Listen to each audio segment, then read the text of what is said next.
Conchiglie ripiene al forno. Today is a family affair, cooking for Grandma.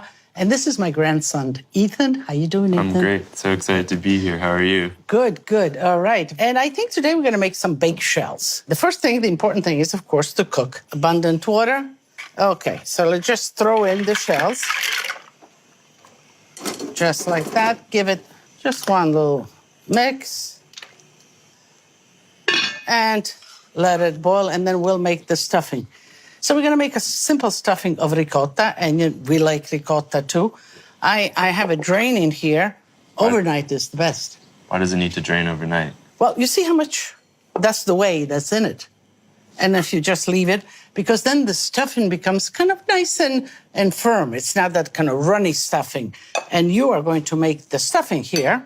All right. So I think the first one is the pecorino cheese. Why don't you take that and put that in there? Okay.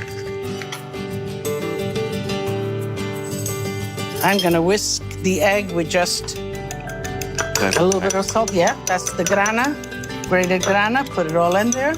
Okay, and scallions. You know, I like scallions, gives a freshness. Parsley. Go ahead. Add to that a little bit of salt. I think, you know, ricotta is kind of sweet. That's it. Get in there. I'm gonna throw in the whisked egg, and that's gonna kind of bind it even more. You know, always an egg. I'll get you some fresh pepper.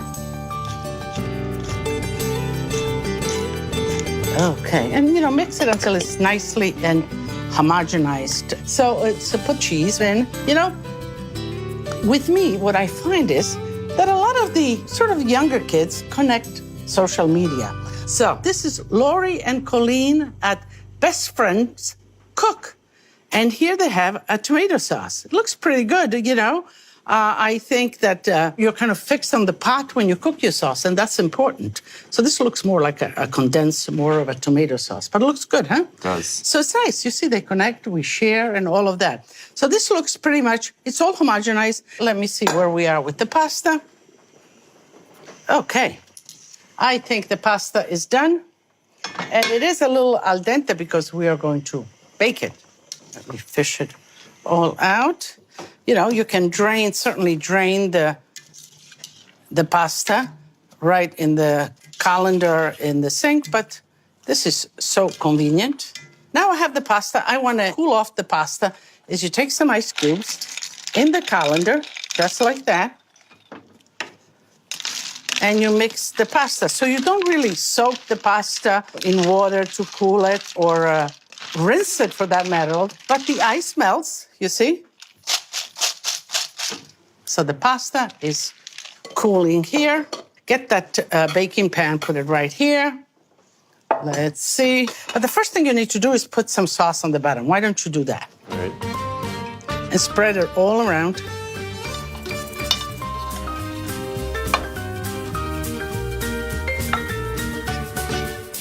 Okay.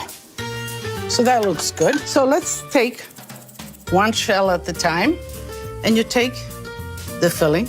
And so how do you fill? You just kind of fill it like that. Simple like that. There's no big complication. And let's line them up this way and come down. Let me see how you're doing. Good. That looks good.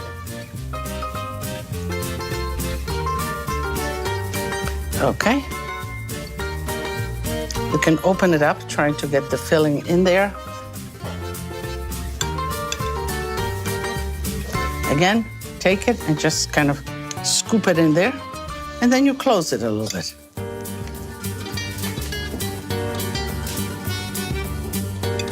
You know, cooking is about getting yourself into it, and the best tool that you have are your hands. That's one thing I've learned from cooking in your kitchen. What's that? Getting my hands dirty. Getting your hands and getting, but there's something about touching food, don't you? There is a good feeling about, isn't it? Yes. All right. So let me nestle them a little bit more into the sauce while you're finished filling them.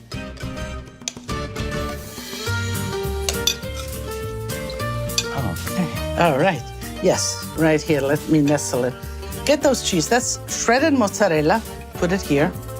And there I have combined a pecorino and grana cheese. And you kind of fluff it up because you want the mozzarella, because if you shred the mozzarella like that, you see how it sticks?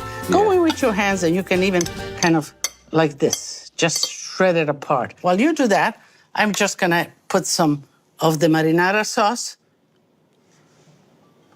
so that the shells, you know, have enough sauce and they bake juicy. All right. I'm gonna clean all sides so that when it bakes, it's nice and clean. Sprinkle it all over.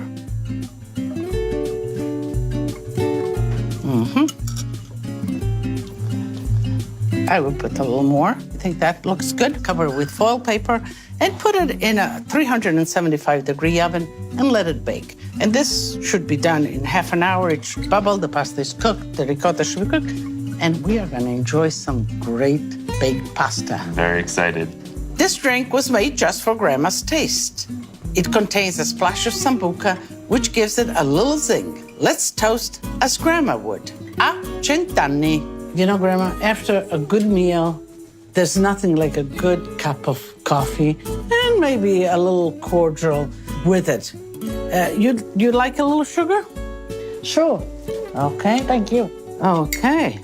Coffee in Italy, it's such a ritual. Did you always have coffee as a young girl? What happened? And sometimes really coffee with milk, and sometimes black coffee, depends how. And you know, I recall that Grandma and them, she had a little bottle of grappa. You know, not unlike what we have here now. We have here a little sambuca because you like sambuca.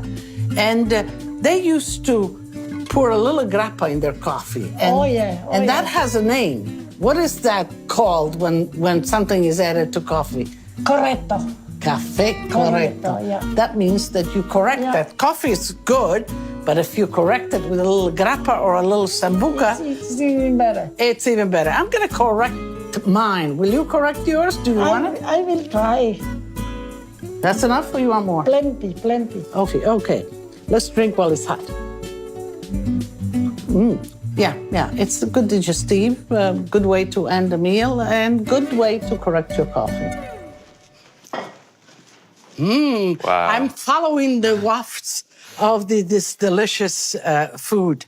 My goodness, this looks good, huh? It does. And you know, this is great because just like that, it'll stay warm on the table. So, you know, your guests, I would say, let the guests pick themselves how much they want. So how many do you want?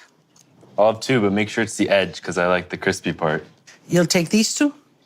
Yeah, I like the edge because it's always crispy. You like the crispy edge. Okay, so let me go in and get 1, 2. Should I put a little sauce on your plate too? Of course, yes. Okay, a little bit of salsa. And I don't want to cover the crispiness. Okay, that looks good, huh? Yes. All right. I'm going to begin with one, and then we'll move on. So, okay, what do you think? Are we in time here for tasting?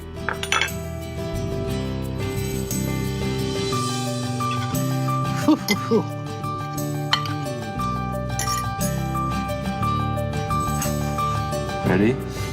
I want to see you go first. It's hot, be careful. And? Delicious. Okay, I go next. It's good. The pasta is perfectly cooked. Still a little bit al dente because I left it a little bit al dente. The marinara is just like you said, simple, straightforward. And then, of course, the ricotta, the beautiful ricotta with a little bit of the pungency of the other two cheeses. You can taste it. You can taste it, huh? Mm-hmm. So, we have enough food for everybody. What do we say at the end of the show? This is the end of the show. We have them watching. Tutti a tavola a mangiare. You heard a guy. Tutti a tavola a mangiare. Let's do it.